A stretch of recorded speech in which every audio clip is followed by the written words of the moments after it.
নিজের বাড়িতেই আজকে চোরের মতো ঢুকতে হচ্ছে আমাকে, কেননা আজ বাড়িতে বিয়ের অনুষ্ঠান। আর বিয়েটা আর কারো না, আমার বড় ভাই সজলের বিয়ে হচ্ছে। কিন্তু ভাইয়ের বিয়েতে ভাই নাই, রাতের বেলা আসছি, তাও আবার চুরি করে পিছনের গেট দিয়ে। আর কেন আমি সামনের গেট দিয়ে আসলাম না তা আপনারা কিছুক্ষণ পরেই বুঝতে পারবেন। আমার বাড়িতে একমাত্র বড় ভাই আমাকে ভালোবাসেন, আর সবাই আমাকে অবহেলা করেন। পরিচয়টা দেওয়া যাক, আমি অনন্ত, বাংলাদেশ সেনাবাহিনীতে চাকরি করি। এবার বাড়িতে এসেছি শুধু ভাইয়ের সাথে কথা বলার জন্য। পিছন দিক দিয়ে যেই না ঘরে ঢুকবো, এমনি পিছন থেকে কেউ একজন আমার ব্যাগে ধরলো। আমি তাকিয়ে তো অবাক হয়ে গেলাম। দেখতে অনেকটাই সুন্দর, বলার মতো না একটা মেয়ে। এই কে আপনি, আর আপনি এখানে কি চান? আমি চারিপাশে তাকালাম আর ভাবছি কেউ চলে আসবে না তো। মেয়েটা বলল, কি কিছু বলছেন না কেন? কে তুমি? বুঝেছি এখানে চুরি করার ধান্দা। আমি বললাম জি না, এসব কিছুই না। মেয়েটা বলল, তাহলে আপনি কি প্রেমিক পুরুষ? আমি বললাম চিচি, তাও না। মেয়েটা বলল, তাহলে আপনি কে মশাই? আমি বললাম আপনি কে?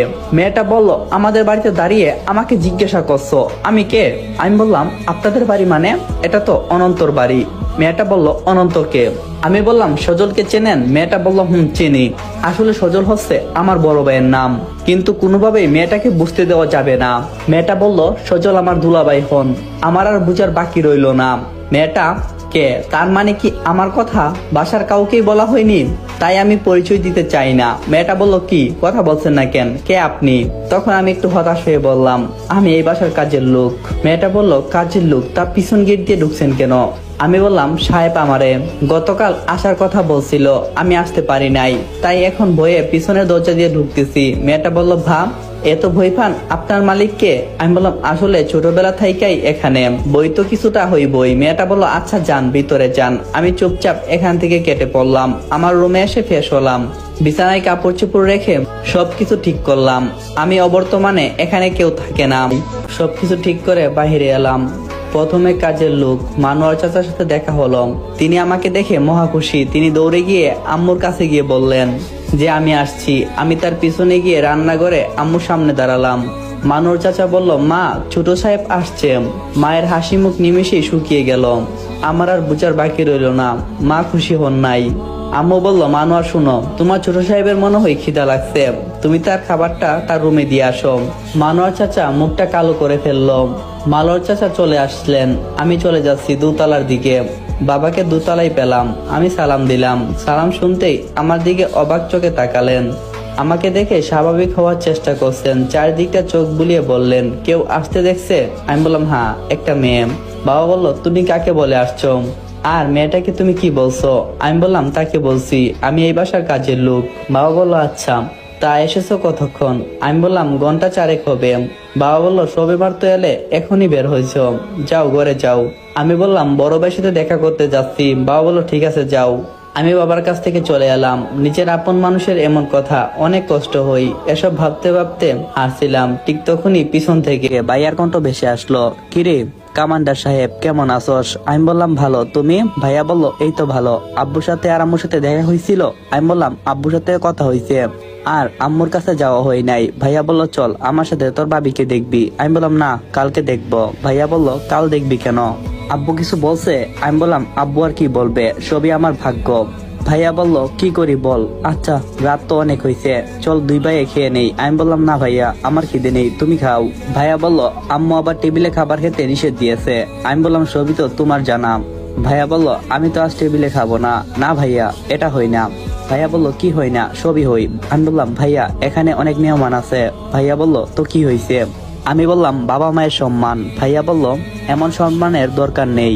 আমি বললাম, তুমি যদি টেবিলে না খাও তাহলে কিন্তু আমি আর বাড়িতে আসবো না।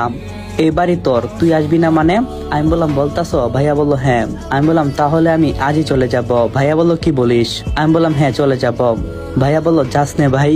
আমি বললাম, তাহলে তুমি আমার কথায় রাজি? ভাইয়া বলল, আচ্ছা। আমার আরেকটা কথা আছে। ভাইয়া বলল, কি? তুমি আমার পরিচয়টা কাউকে দিবা না, আমি এখানের চাকর, যাতে সবাই এইটাই বুঝতে পারে। ভাইয়া বলল, কি আব্বু বলছে নাকি? আমি বললাম, না, আমি আব্বুকে বলছি যে আমি এই বাসার ছেলে না, আমি এই বাসার চাকর। ভাইয়া বলল, তুই বললি আর আব্বু সেটা মানলো? আমি বললাম, হ্যাঁ। তখন ভাইয়া বলল, আমি মানবো, তবে আমার একটা কথা তোকে রাখতে হবে। কি কথা ভাইয়া? তুই আমার সঙ্গে ওদের বাড়িতে যাবি। আমি বললাম, আচ্ছা। আমি ভাইয়ার কাছ থেকে বিদায় নিয়ে আসলাম। নিজের রুমে আসতেই দেখলাম টেবিলের উপরে খাবার রাখা আছে। আমি একটু ফ্রেশ হলাম, বুধুই খাবারগুলো মানু চাচা রেখে গেছেন। আমি খাবার খেয়ে শুয়ে পড়লাম। আর বর্তমানে এখন আমি ছাদে দাঁড়িয়ে আছি। এখন সময় সকাল 6টা। বাড়িতে শুধু আম্মু ঘুম থেকে উঠছেন। আমি অবশ্যই অনেক আগে ঘুম থেকে উঠছি। নিজের অজান্তেই ঘাম ধরলাম। পিছন থেকে কারো গলা শুনতে পেলাম। আমি তাকালাম, কাল রাতের মেয়েটি। আজ দেখতে অনেক ভালো লাগছে, কেমন একটা টান অনুভব করি।